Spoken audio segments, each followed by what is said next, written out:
Okay, so we've logged into RNI. The main screen that I first go to is inventory displays property inventory overview. So that's the screen that we're on right now. Up at the top, you'll see the details of your property, DFWGP, the brand here. The system is PCRS, what today's date is, so on and so forth. And then, and that'll always kind of stay there. And then in here, you'll just see like the details of the screen that you're on. So you can see obviously the property ID and then the name of the property. So it's very easy to see like if you're on the wrong property or not. First day of inventory is today, obviously, or I'm sorry, it's a week ago. It always goes back 1 week, and then before that, you can't really see any details before this first day of inventory. The last day of inventory is going to be generally about a year in the future. So we're looking at 11, yeah. So we call it K-date. Marriott calls it K-date. So we've kind of adopted that to be like all-encompassing word for the end of time, meaning that's how far out you can shop. So if someone were to shop the 28th to the 29th of next year, in November, they wouldn't be able to. It would show unavailable, basically. So this screen is a 2-week view of your property. So you'll see the total rooms that you have available at the property. Rack available just shows what available rooms you have left. Rack sold is all rooms except for group that you have sold. And then blocked SRP available is how many group block rooms that are still being held within a group block. Blocked SRP sold is the number of group block rooms that are picked up within that group block. So you can see today they sold 12 group block rooms. They have nothing being held. And they actually have several groups throughout the next 2 weeks. If I skip ahead using this next 14 days, you'll see that we have probably some groups coming up. So here we have on the 6th and 7th and 8th of January, 5 rooms being held in a group block that have not picked up yet. So that's just, you'll see the difference between these 2 rows. So moving back, manager hold, this generally is not used. It's not supposed to be used. This is when a manager will hold rooms out of inventory, maybe if they're super oversold or something, just to make sure that they're not like selling any more rooms. But generally this, you want to see that at 0. Out of order, I mean, obviously out of order, that's managed on the PMS level, the OnQPM level. So as soon as the operations team puts an out of order room in OnQPM, it's going to show up in here. This is a real-time system that links directly with OnQPM. Overbooking is basically something that we control. So you can come in here and just basically add an overbooking if you want to. If you think that you're going to see a lot of cancellations over an upcoming weekend or something, you can add an overbooking of 1 to as many rooms as you want. And then basically total sold, total committed, total available, pretty straightforward. So you don't really have to worry about too much about denials. They can kind of give you an idea of how many rooms were, a denial means that a room was requested, but it was turned down because it was unavailable. So you did not have any rooms available, or you did not have the room type available. So at the voice call center, they can basically track this. And it's kind of hard to get any like real information from this because you don't know what, like what's a high number, what's a low number. But over time, as you get to know the property, you might see like if we know like out in the future we see a day where we've got like 50 denials, we might think like, oh, what's going on there? Like it must be maybe we're super oversold or something like that. And then down here is just some more basic information, just kind of like restrictions. Closed to arrival means that a person, if it's marked as a yes, that means a person cannot arrive on that day.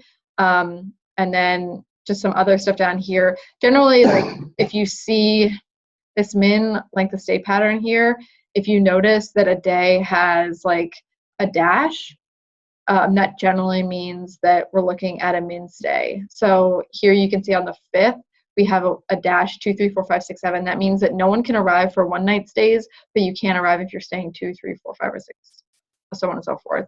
Meaning we have a min stay too on this day. The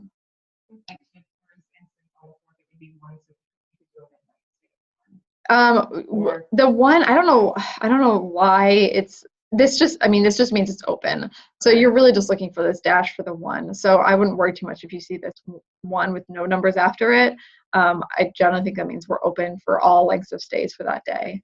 And then pretty much everything else is, you don't have to worry about really anything else. You'll notice that next to several of these rows, there are some buttons or radio buttons that you can select.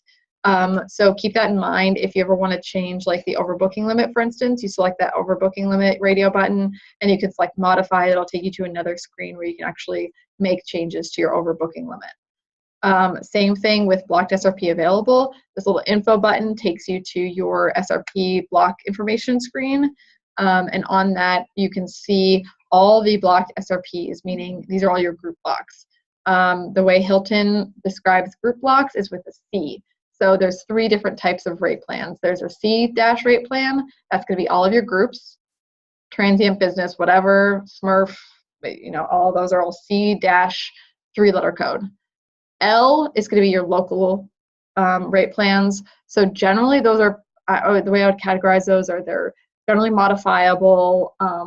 They like are your local negotiated rate plans where you can like change the rates, change the restrictions, that sort of thing. It's basically managed on a local level. And then you have your S- rate plans. And those are your system rate plans, which means that they are built like in the system, in the Hilton system. And generally the way those are built is they are not modifiable. Sometimes I will come across an L- rate plan that is also not modifiable. I think I might not be correct on that. But the most important one is the C- versus the L and the S. Whenever you build a group, you'll obviously use the C. Whenever you build a local account, like a local negotiated rate, you'll use the L- rate plan. And their builds are a little bit different. That's why it's important to know that distinction. So you'll see all the SRP group SRPs here for the next 2 weeks. You can also always skip ahead the next 14 days. This just means that, you know, there's no groups out there. So let's go back to current week. When you select a row here, you'll see, and you can't like modify this. Don't worry about like changing anything there, even though it looks like you can. It just shows the group details down below. So you'll see this is the SRP C-UBF, Ulta Beauty, Fresno group coming in. The start date 11/26 is, and if we go back, or if we could go back, you would see zeros for 11/26 through the end of the group block, which is 12/8.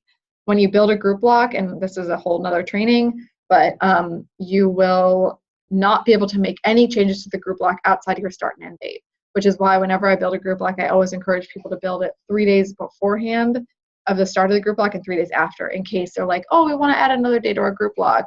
Can we? Once you build it and you set that end date, that you can't. So I always like add a few days. There is a training on group blocks in the training manual, which we need to go over. And that explains everything, how to build a group block. Generally, you guys should not need to build group blocks. That's on sales. So if sales is pushing you to build group blocks, talk to us because we need to make sure that's not happening.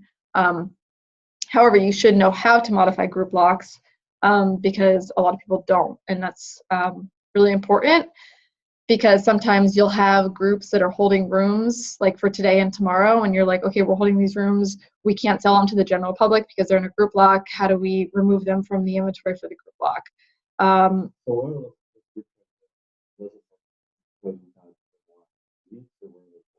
These are group codes that have inventory for this current 2-week period. Sometimes they like carry over, so you'll see like this one is NLW, which was from, let's see, NLW has inventory for this week. So I don't know why it would show up here, but it just says inventory not defined for the request date. I don't know why it shows up here, but here you'll see the inventory for that group. But if you're looking for a group block during any specific date, you can change the date up here and also try and find it that way. Make sense? So these all show zeros, which is good. That means that all the inventory is picked up or they just didn't pick up any rooms. So 0 is kind of what you want to see within a 2-week period. If you do see rooms being held, this is the conversation you want to have on your revenue call and be like, what are we doing with this? Why aren't these rooms picking up? Talk to the group. And this is kind of getting more into group stuff, but basically like in R&I, one screen kind of like feeds into another screen, just it kind of continues on. So if you want to find out more about the group block, you can basically select this group, and then if you know you want to return the blocked inventory that is not going to pick up, you can just do this screen. It's like a quick return of the blocked inventory. Or if you want to get more details, you can do this SRP group inventory recap. And this basically shows you the authorized rooms you have, the available rooms, and the sold rooms. This is a group that did not formulate. There's nothing happened here, so they didn't pick up any rooms. So when it met the cutoff date, which was 11/24, 5 days ago, all the rooms released, which is why you're seeing all zeros here. Don't worry too much about the restrictions. Generally, you're not going to see restrictions on a group block. So I'm going to close this and go to a group that actually picked up. Oops. Oh, see, the date changed because I changed it before. Let's go back here. All right, so it's DAF. All right, so these guys picked up. They had 7 rooms available. There were authorized 7 rooms available, and then there's 7 rooms and 6 sold. If you want to find out more about these rooms, you can go to modify here and see exactly what room types picked up. Each room type will have 3 rows, same thing, authorized, available, and sold. So these are your NKJs. The NKJ is your 1 King Studio Suite non-smoking, of which you have 45 total in the hotel. And you'll see that we sold 6 of those, 6, 6, and 5. And if you scroll down, you'll see every single room type listed out. And we had 1 suite, NKS, which is your 1 king, 1 bedroom suite, 1 sold and 1 picked up for this group block. You can make modifications. At the top here, this is just a view, and at the bottom is where you see you modify. So you've got a date range down here, and then you can also change by grid format. Again, there's a more in-depth training on all of this in the training manual, so you can watch that video too. So just gonna back out. That was kind of like a really brief review on group blocks. This also is a live refresh, so anytime you want to like see your live inventory, you can just like search, and doesn't look like anything was picked up, but every once in a while you'll see these numbers change in bold, which means like we sold or lost another room. Another main screen that you're going to go to in RNQ RNI is SRP maintenance. So this is where all of your SRPs basically live. One of the best things about RNI is that it's one of the few systems where it has like a list of all your SRPs just listed out. Not many systems have this, which is really good for like when you're researching rates, like trying to figure out what they are. Remember when I was showing you the rate maintenance screen in the RM workbook, Sarah, the what is it called in the RM workbook? It's called the rate plan mapping. Yeah. So this is where you come to find out, like, if you have an SRP that's booking at your property and you're like, I don't know what it is, you would go to the SRP maintenance screen, and it would give you the name. It also gives you the Hilton like market level or market segment, and a lot more details if you go to this modify screen. So I'm just gonna go, and actually when you're on this screen, if you're like looking for something and you can't find it, select this list all. For some reason it doesn't list all groups. I think it'll show like a few more. Yeah, it's gonna show all your convention group blocks built out if you do the list all button. So if you're looking for one, you can't find it, just select that. Another thing to keep in mind with group blocks especially, after they have passed, so you'll see, I don't think there are any conventions past like the current date. Like this is but this extends to the end of November, so this is still an active date. You'll see there are no like October 2017 group blocks or September. So once you know a group block is coming up, you're going to want to map it, because after the group passes, like after they've come, checked out everything, spent a couple weeks, you can't go back and pull that SRP in this screen. So like it's only going to show you group blocks that are active today and moving forward, like into the future. So it's kind of annoying. Like RNI doesn't really hold historical data. It's kind of more like a live system where it's only going to show you like current stuff and stuff moving forward. Yeah, so you'll want to map it in the rate plan mapping. If you put the name of the group and the fact that it's a group, then it'll show up in the portal. So yeah, I just try and do it as often as possible for groups that are coming up. I mean, it's might be overkill to like map the International Pastor Group for April, but eventually when you get to that point, you might want to add it before it passes. So there's gonna be all sorts of different SRPs in here. You see there's like hundreds and hundreds of SRPs. Generally, not all of these book. It's going to be, you're going to come across just like the major ones that are always booking, like your retail rates, your Expedia rates, your local negotiated rates. And with that, I will show you all the local accounts, meaning accounts that are built by the property for accounts that are negotiated at the property level. So I'm talking about, like, say you have an office for, I don't know, McKesson or something right nearby, and you've got these local travelers that are always coming and working for McKesson and staying at your property. You might want to negotiate a local account with McKesson. However, there might also be a national corporate account negotiated with McKesson. That might be for travelers that are not necessarily, like, it's kind of hard to describe, but sometimes there are travelers that aren't going to be booking, like, I guess a better example would be, like, say you have a local construction company nearby. Mm-hmm. That's like a better example of like a local account, because they wouldn't have a national account negotiated through Hilton. Like IBM and Walmart and those bigger companies are all going to have national accounts through Hilton. Yeah, so they generally have travel managers that book through the GDS. Sometimes I believe they book through like a consortia, which is like a group of many travel agents together, like Amex Travel, BCD Travel, Carlson Wagonlit. All those are consortias, and we don't really understand which business travelers are booking with those consortias, which is frustrating. It's always a challenge that we're trying to figure out more, but unfortunately, it's like a very manual process to figure out exactly which companies are booking with those. Mm-hmm. However, we can see who's booking with our local accounts, and then also who's booking on like the Hilton national level. So they will provide the company data because they're using their company to get that corporate discount. There are also RFPs. So an RFP is done on like the national level, but it's done in a way that it targets your specific property. So that's what I'm saying. Like when you have McKesson, say like, we know there's a local McKesson office. So you may have already negotiated a local account with them, but say like McKesson corporate is like, oh, we need it to send more travelers to Dallas and we want to get a really good rate with local properties. They will, via Hilton, or I guess Hilton in this case, they will reach out to your specific property and say, I want a request for proposal, RFP. And I want you to give me a good rate with really good terms, like really good cancellation terms, free breakfast. They like have all these demands. Give me a rate.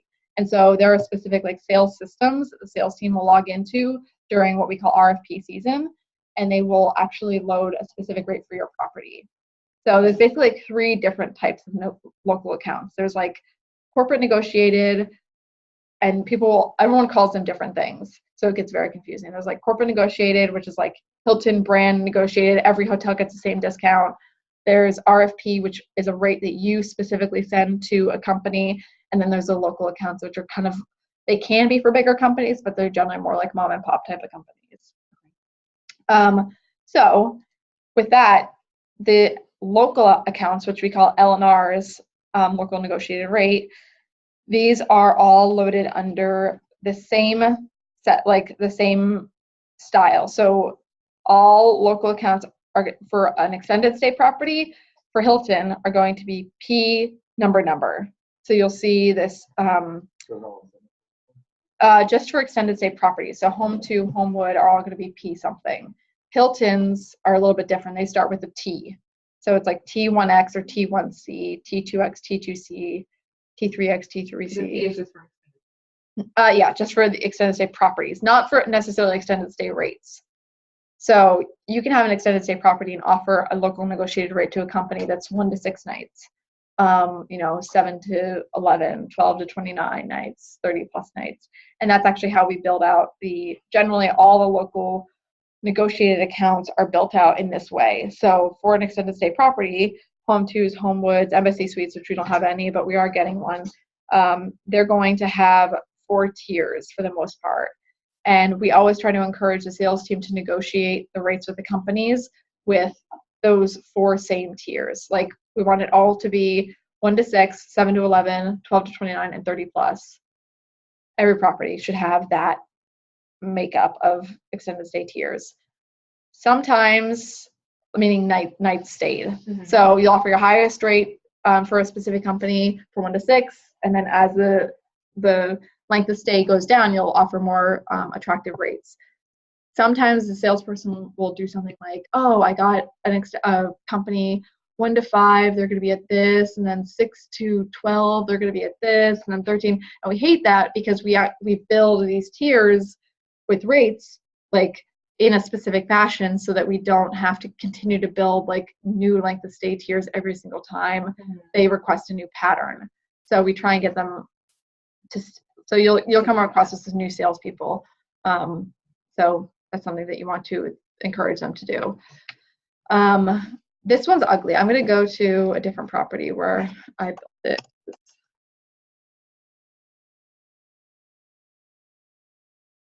I think this one's pretty good.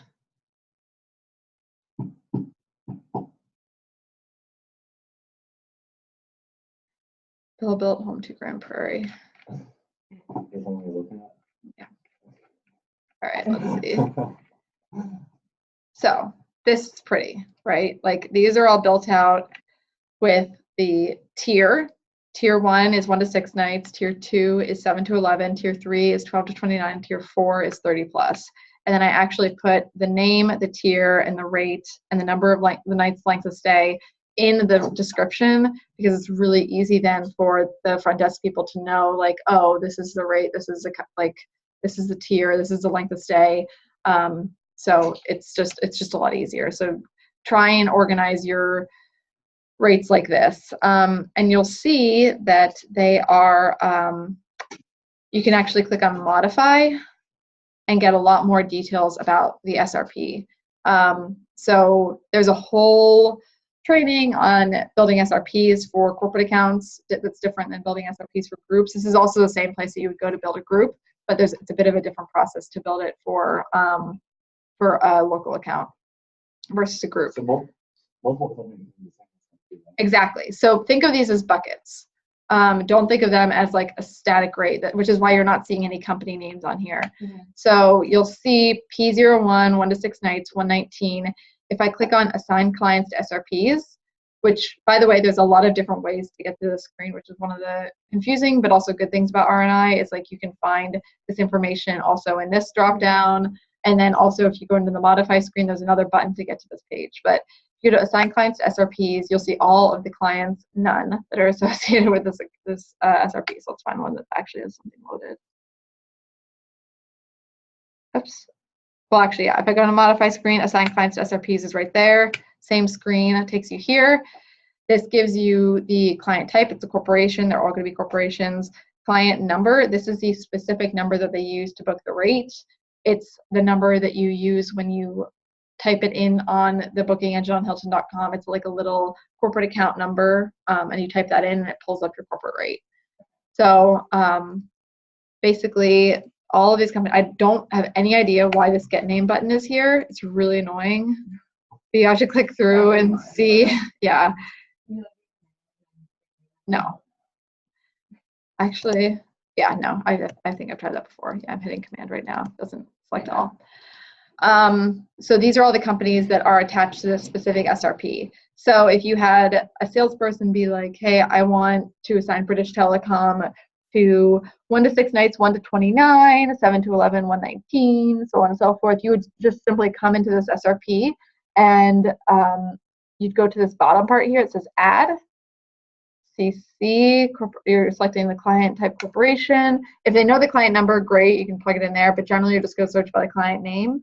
So if we do British T, it's going to give us all the names that start with British T. So British Telecom, Tourist Authority, Transport Police, and you just select it and hit save at the bottom here.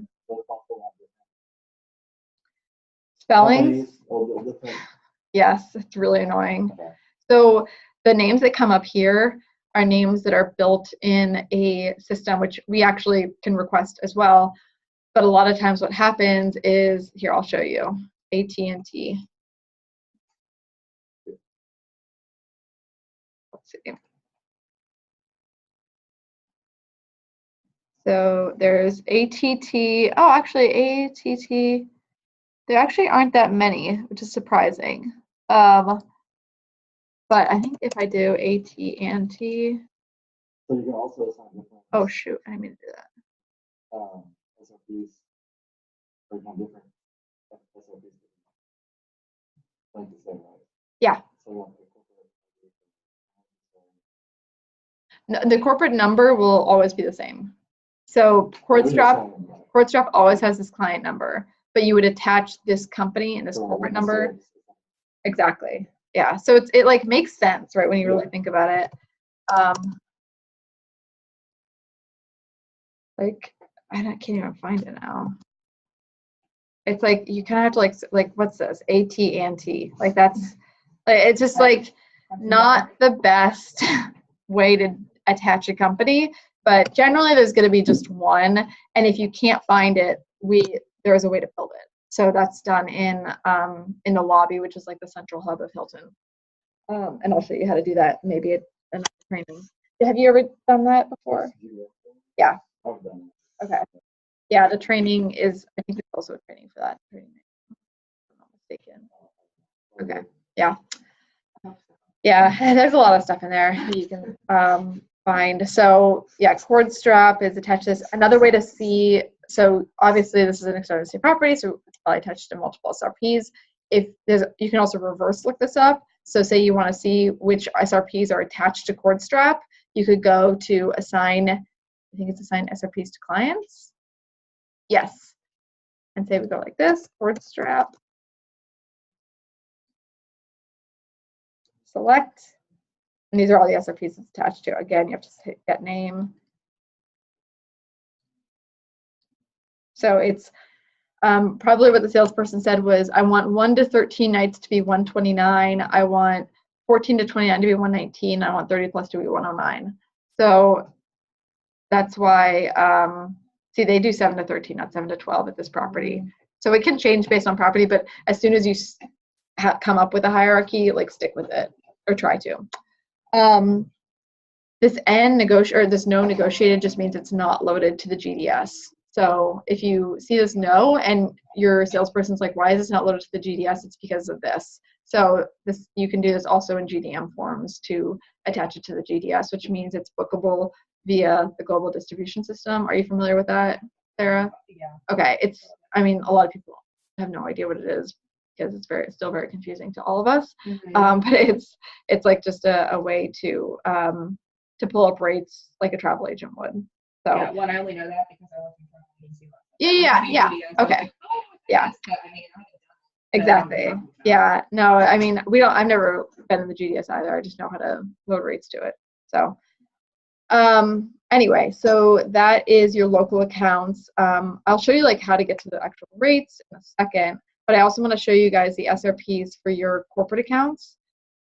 So the local accounts are all going to be under P, and then you're also going to have a lot of corporate accounts that are loaded under these chain-wide discounts. Basically, the number after the chain-wide is going to be generally is the percentage off that you're offering. So you've got 10% off, 4% off, 6, 8, 5, all of these chain-wide. This is a chain-wide commissionable account rate, and the F generally stands for family-wide, meaning like Hilton-wide. The G, I think, stands for global, I think.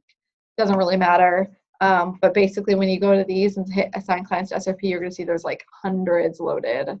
So a ton of different companies. We don't do this. Hilton does this automatically, which means like Bombardier Global came to Hilton, was like, I want to like a global discount with Hilton.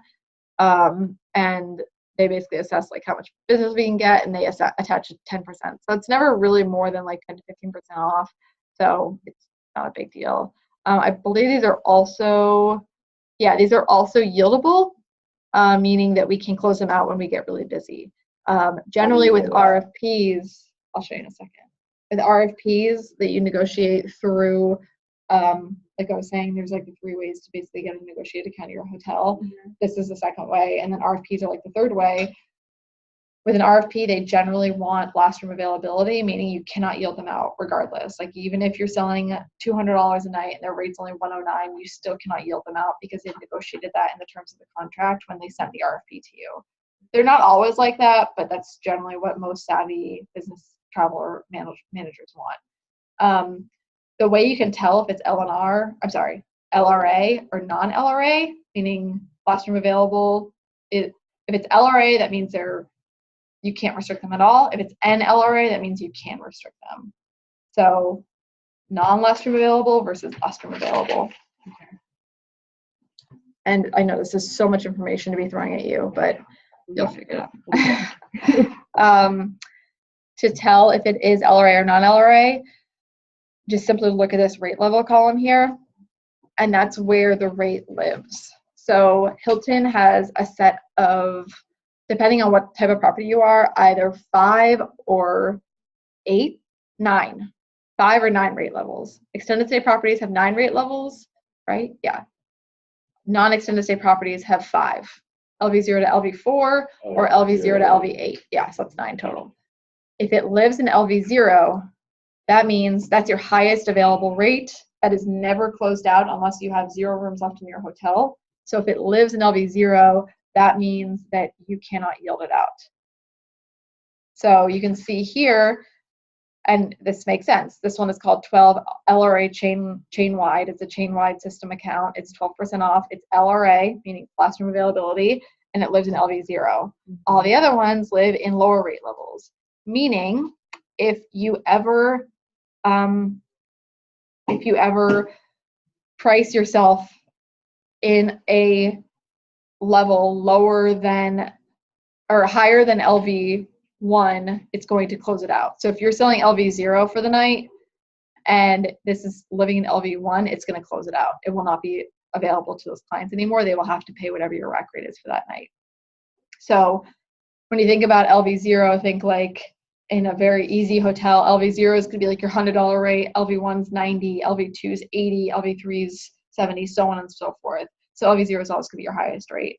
So it makes sense, right? Like if you were selling $100, you have a local account negotiated at, say, like 85, it lives in LV1. So anytime you're only offering your LV0 rates at 100, you don't want that $85 rate to come through. So it's going to close it out automatically in the system. And that's why you push it into LV0 or LV1.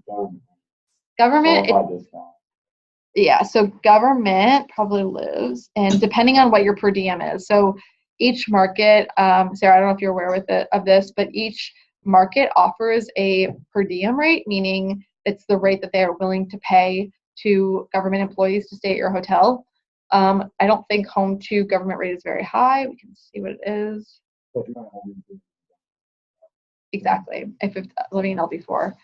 So the government rate at home to DFW, it's 142. I don't know. We can change this. I don't know why it's closed out because we're not always selling 142. I should tell Grace to do that. So you can see here your government, your state government, your government contractor, they all live in LV4. So anytime you're selling anything above LV4, you're going to be closing this out. Or sorry, you're not going to do it. It's going to do it automatically. Yeah. Well, it won't move it at all. It always lives in LV4. And that doesn't mean it's priced the same as whatever your LV4 rate level is priced at. It means that it just has the same restriction levels as if you were selling LV4. So it's just basically saying if you are selling a rate that's at if you're pricing yourselves at LV3, it'll be closed out because it lives in LV4. If it lived in LV3 and you were selling LV3, it would be open. And I'll show you like what I mean by these different rate levels because it does get a little bit confusing when it comes to that. But it's a really great way that Hilton has built it so that you can basically price it. It's instead of offering like tonight we're selling 109, tomorrow we're selling 119. Let's average those together to get what you would pay if you were staying both nights. It offers Hilton, the way Hilton built it, you can actually offer a different rate for tonight if you were staying one night, a different rate for tonight if you're staying 2 nights, 3 nights, 4 nights, all the way up to 7 nights and beyond actually.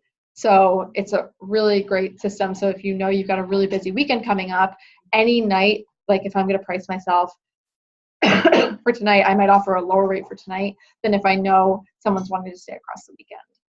I might offer a higher rate. And to do that, the next screen that's probably the most important is inventory maintenance by rate. It's several pages long, or the path is kind of long to get there. Inventory maintenance by rate level, LOS pattern by date.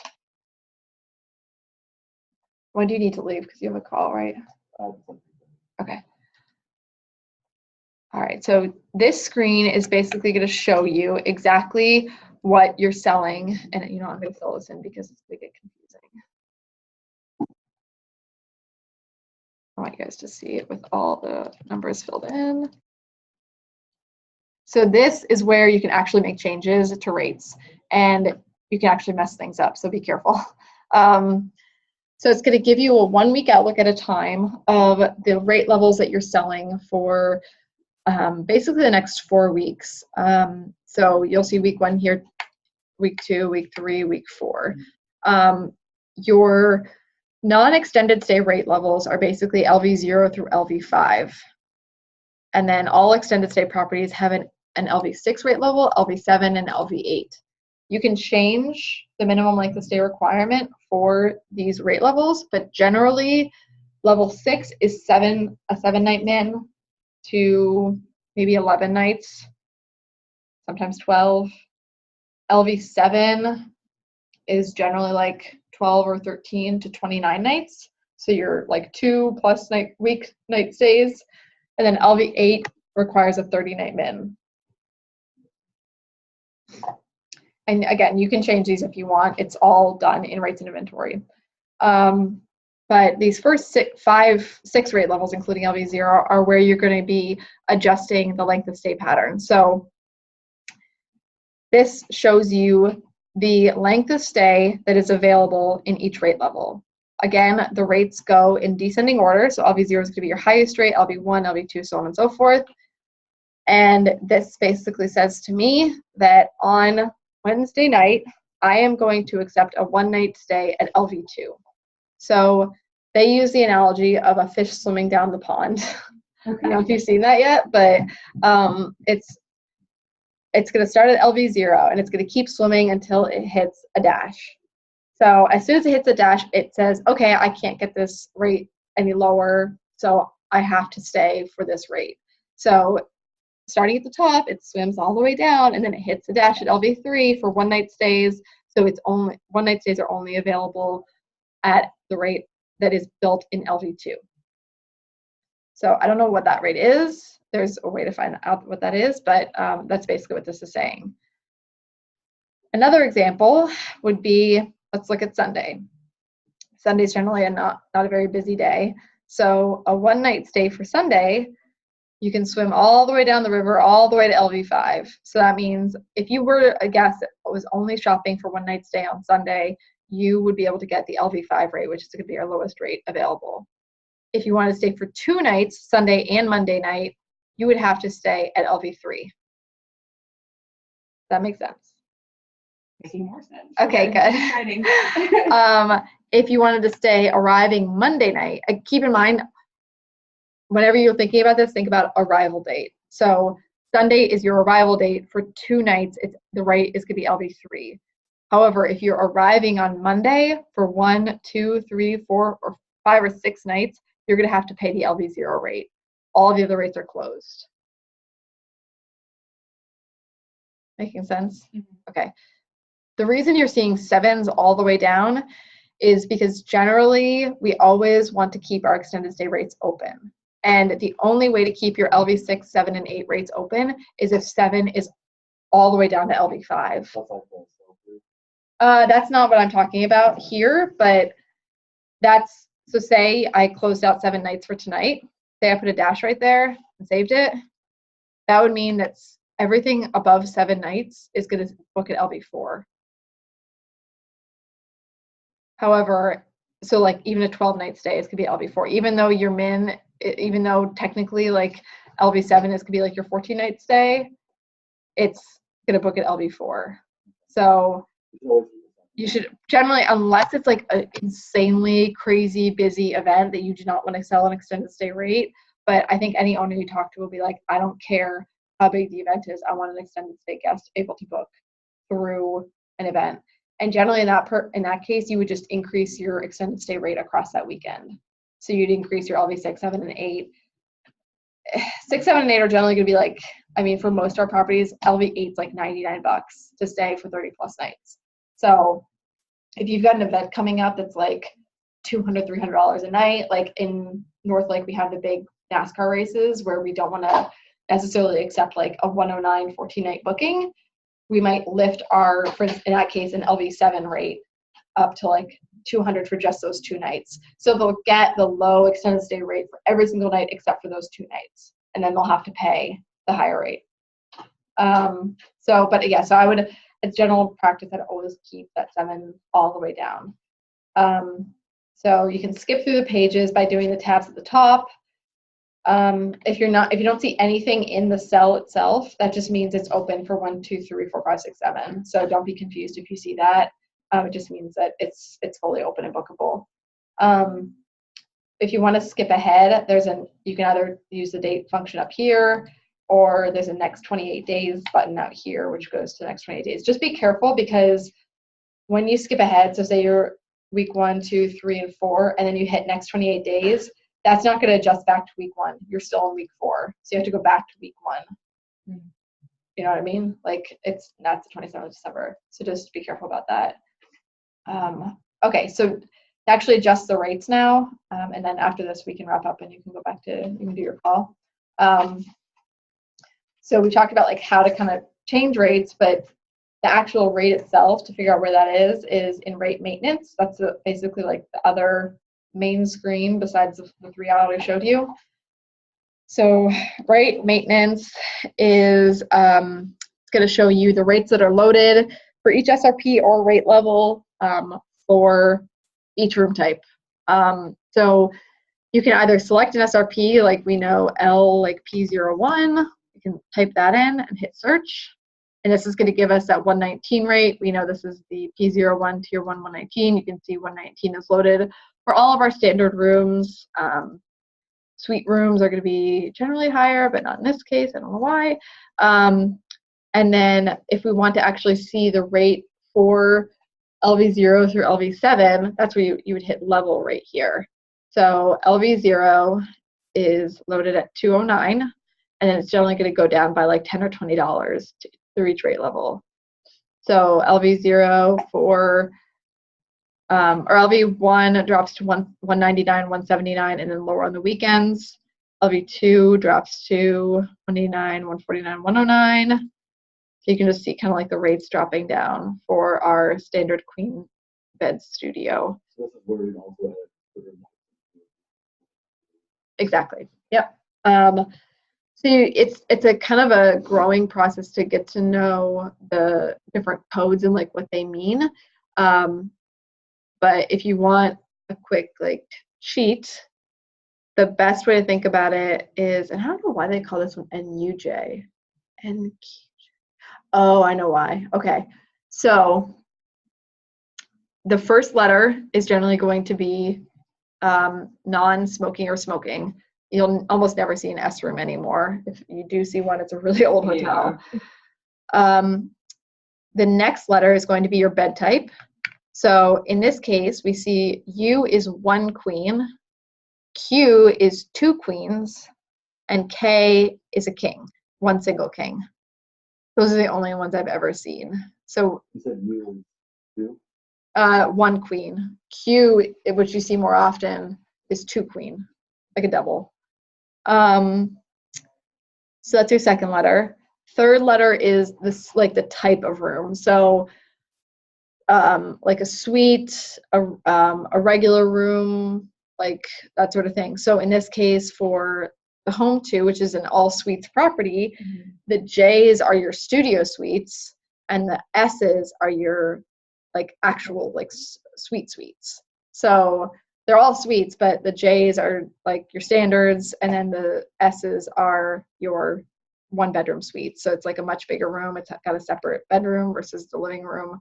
So when you're pricing things differently, basically you're just going to look for, the main thing you want to look for is that second letter and that third letter. The second letter, if you're wanting to price your like 2 doubles or your queens higher on a weekend and lower on the weekdays, and then your suites obviously will be priced generally higher across the board always, regardless of room type or bed type.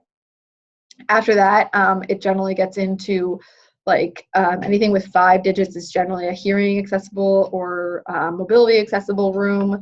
And then I think the shower situation also is designated in that 5th letter. So you don't really have to worry too much about the individual like third or 4th and 5th letter. You're mainly concerning yourself with the 2nd and the 3rd letter. So hopefully that's helpful, because it does take a little bit of time to be like, what the hell is like this versus this versus this.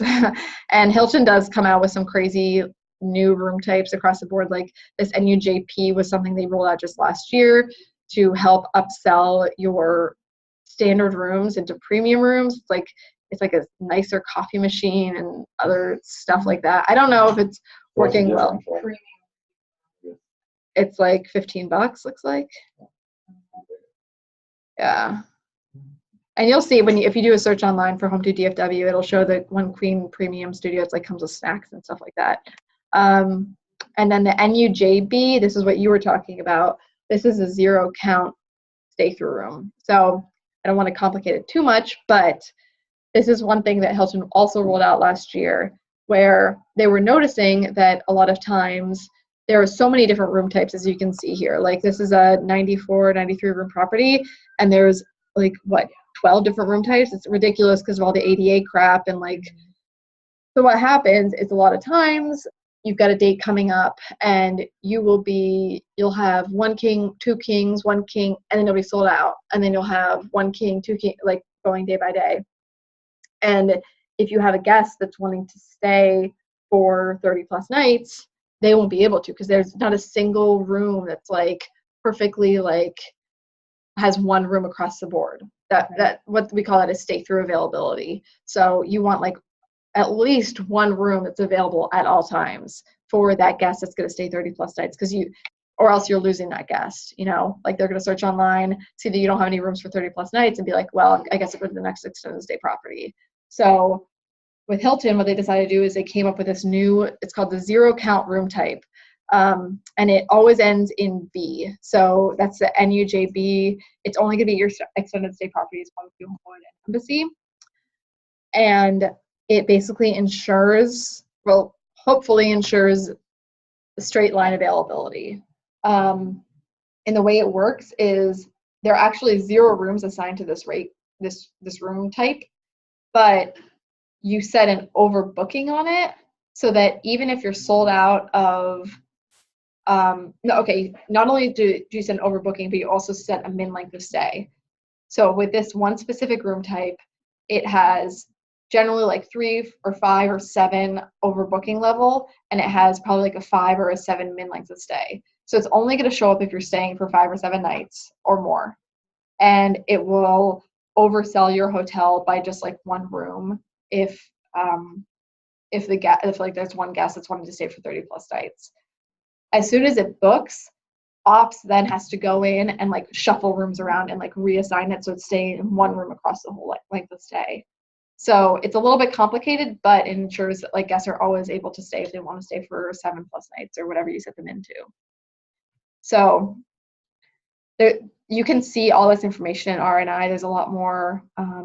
There's a big whole training on this, but to see it, you would go to inventory maintenance by room type. You don't have to write this down, but inventory maintenance by room type, and then like the stay pattern, and you'll see for NUJB, there's a min.